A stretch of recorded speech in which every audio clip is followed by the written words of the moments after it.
And welcome back to Flexible Games, where we are playing FortressCraft Evolved Frozen Factory.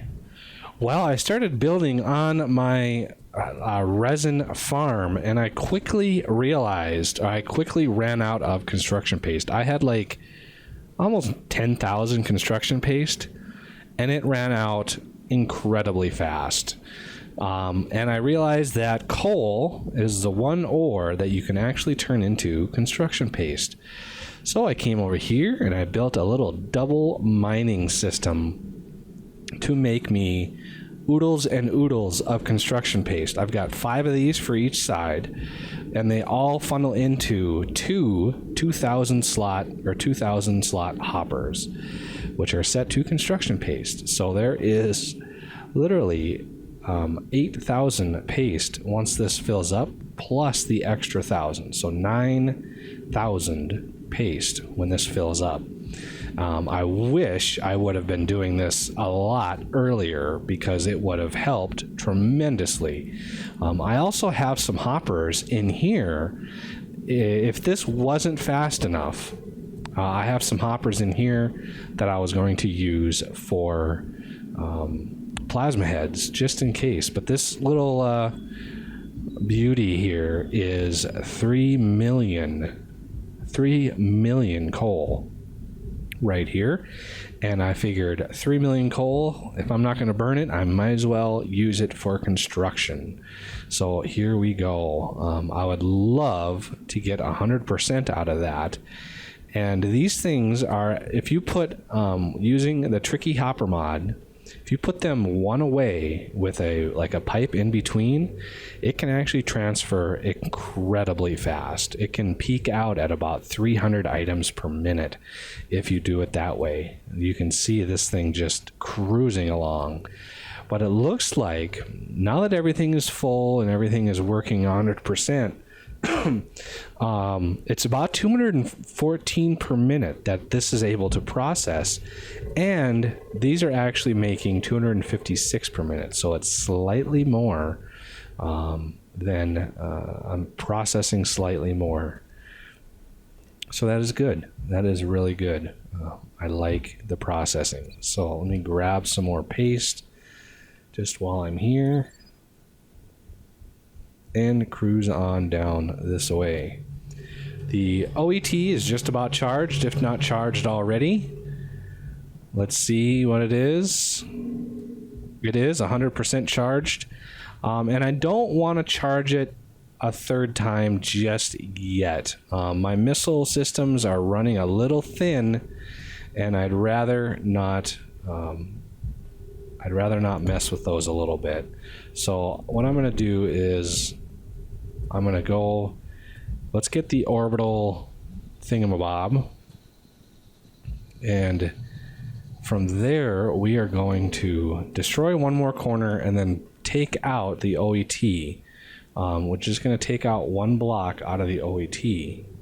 These are the components. No, that's not what I'm wanting. I'm wanting orbital strike, and I just want one of these. So the 2 can go back. That should still be somewhere.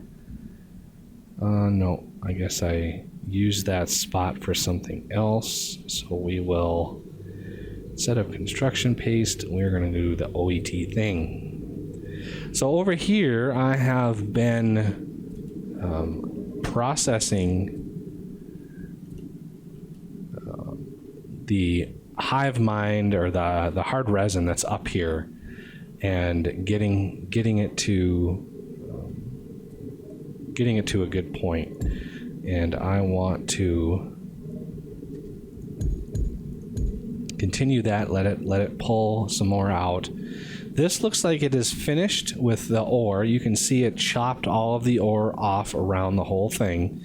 And so this is ready for development. And now we've got a little bit of resin. That's why I wanted to start the processing and get some of this resin out, because it is in the way in a lot of places.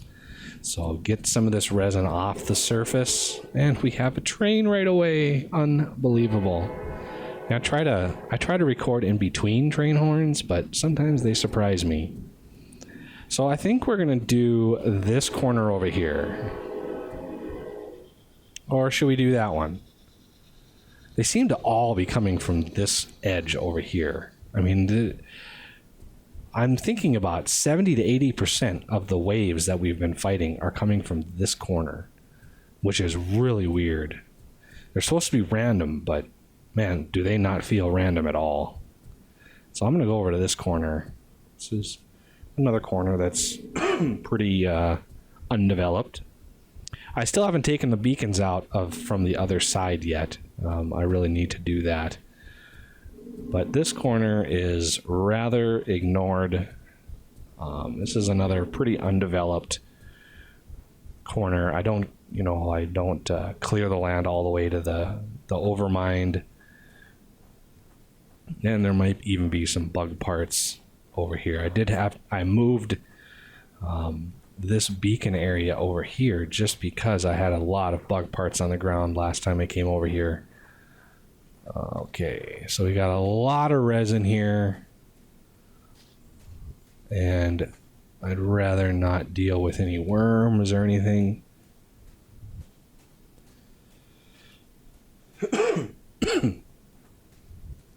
Okay, now here we go. Let's see what percentage we can get here. I would love if we could get 49% again. Okay, well, you're gonna go.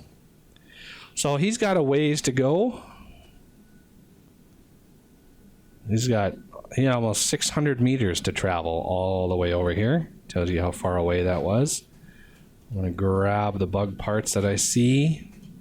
I'm not seeing... Well, there is some organic rock. If I break this organic rock before the OET gets over here... Oh, thought that was organic rock sitting there. Those should drop onto the ground and not be destroyed. So I don't want to waste that organic rock. They shouldn't necessarily disappear too early. I could try to go down there and get them, but that is a little too close for that. So I'm going to back it off. Kind of go over here a little ways. See it from a distance.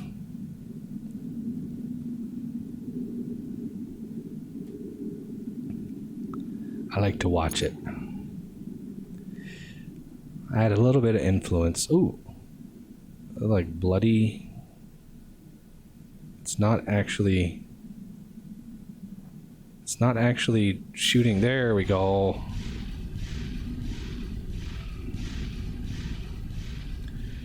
Yeah, all those little embers that are shooting out. Yeah, that was my little input into the design as he was getting this system going. I was like, this is... Gotta have some epic embers coming out of there. The last couple are really big ones.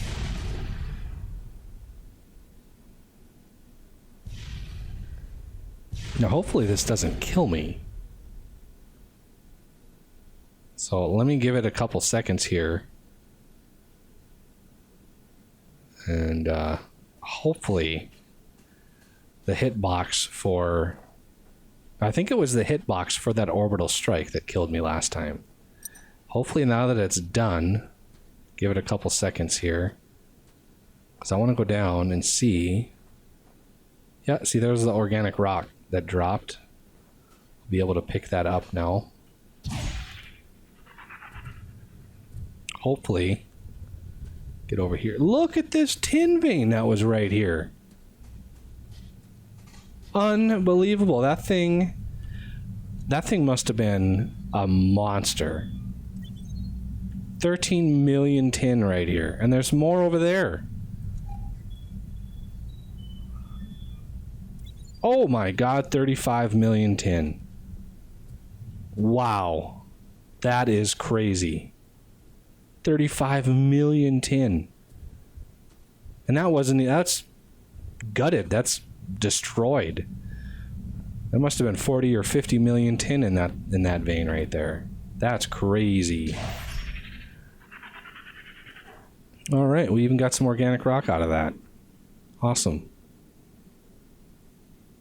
And a dead overmind, which is kind of cool. So now that I'm done kind of with the OET charge for now, I kind of want that to calm down. I really need to build my jetpack, get around this stuff faster. Whee! We got another crashed orbital drop here. Got a lot fewer of those right now than I used to have. They've slowed down quite a bit recently. I don't get nearly as many, which is good.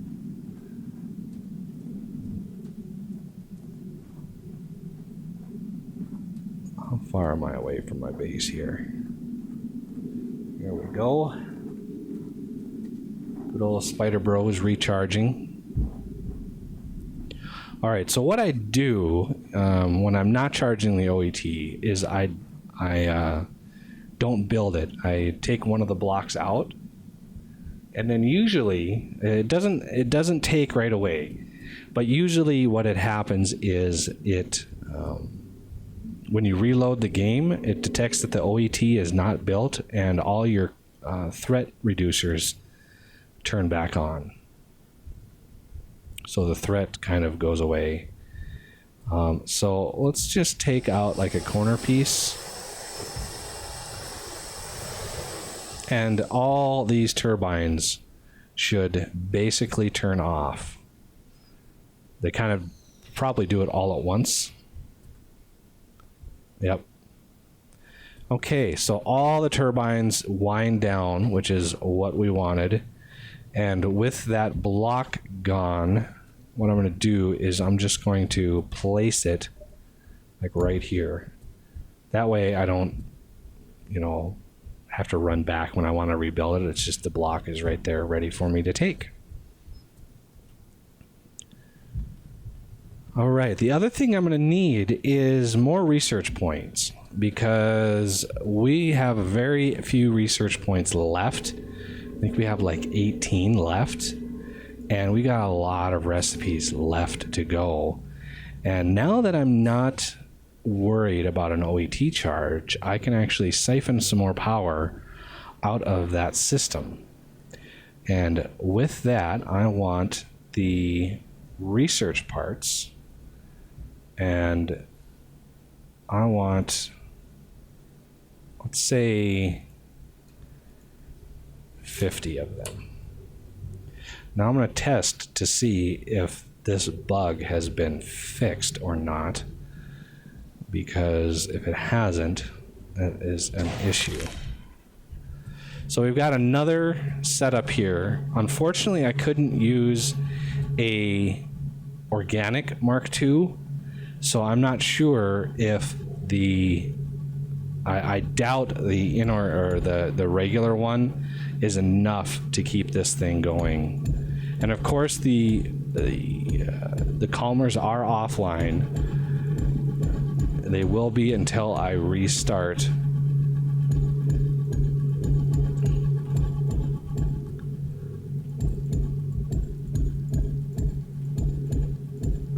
And it should be drawing some power, a little bit of power as they charge back up. So as these things get a little bit of internal buffer power, they will pull some power out of there. So there is 4 full banks.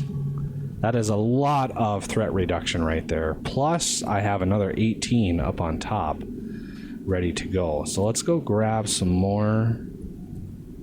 Look at that, I've already got another 2,500. That is epic. For some reason this one is a little lagged behind. I don't know why. But we'll go over to the resin and check on my farm, because I want to continue building on this, and I've got a little bit of liquefied resin in here ready to go. And now that I'm not actually, oh, this is full. So now I have the ability to do the refiner right here. And this is going to be remove only. And this one will be add only. And I'll put another one here with a little thing there. And now this should continue pulling all the resin out of here. Make this surface a little bit cleaner. Of course, it has little pockets that it needs to do underground, but that is fine. Running out of stone. I really would like to get a quarry going. So there we go.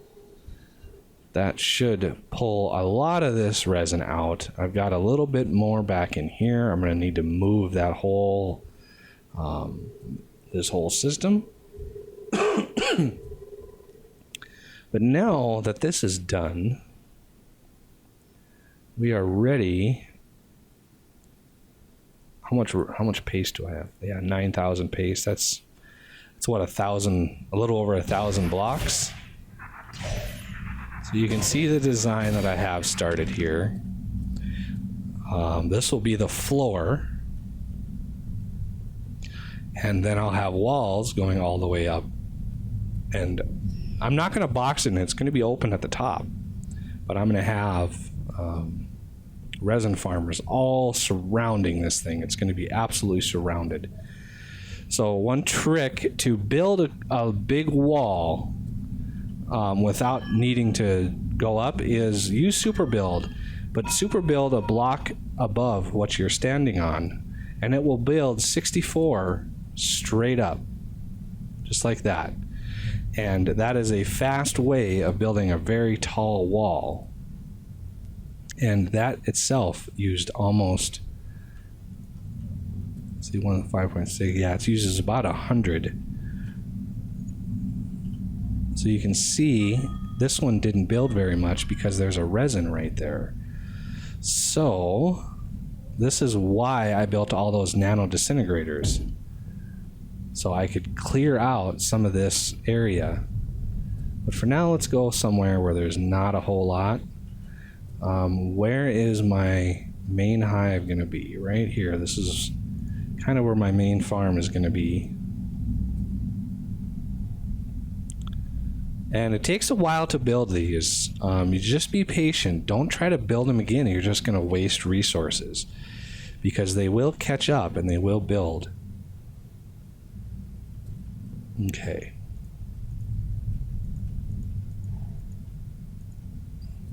But I'm going to box this whole thing in. Like I said, it uses a lot of construction paste. I'm going to need just thousands of this construction paste in order to finish this off. So what I'm thinking is I'm going to have a branch coming off and going really close to the heart of this thing. So it'll come out to maybe right about here, and there'll be a huge bank of ablators and liquefiers. And then I'm going to have branches coming down to the bottom and then onto each side, also full of ablators and liquefiers. And all the liquefied resin is going to all come together and be cargo lifted up to the top. Usually in past builds, I've done all the resin refining and stuff at the site. But I decided with cargo lifts, bringing it up to the surface is a good idea because I am able to grab it without having to come down here. And this I can just feed the hive, leave, and then all the liquefied resin is up on the top. And that way I can do other power sources for the resin refining process. And I don't have to send nearly enough power down here. Okay, well, we're down to the last 5. And it looks like, yeah, it didn't build a little bit up there. So that kind of sucks, but it is what it is. You gotta just deal with it. So down here, I'll have a cargo lift I'll have a little bank in the corner here, one of these little areas that'll feed the hive. So basically what I'm thinking to feed the hive, let's get that system ready to go. We're gonna have let's use do I have any of Tricky's hoppers on me? I don't think I do. So let's use a regular hopper to start. And then what I do is I just build conveyors. Doesn't matter what they do, they don't have to go anywhere. But just build some conveyors, and that way, give it time, and you'll get Minox starting to spawn on them. And eventually, Minox will cover every square inch of this, and I can replace this hopper with one of Tricky's hoppers, and that way they'll get just dumped in here. All lanes will be used, and everything will be good. And that will feed the hive. I could also feed it from over there. I could feed it from basically anywhere. But it has to be deep enough to spawn Minox. I couldn't put like this on the surface because it wouldn't spawn them. So yeah, I'm out of construction paste just after that little bit of wall. And imagine how much paste it's going to take to consume or to envelop this whole area in a wall. It's going to be quite the process to do that. But I also have all of these nano disintegrators to thin out this little area to clear some spots for my wall to go. So I'll work on that in between episodes, and we will come back next time to continue building on the resin farm, because we are going to need a lot of resin. So thank you for watching, and I will see you next time.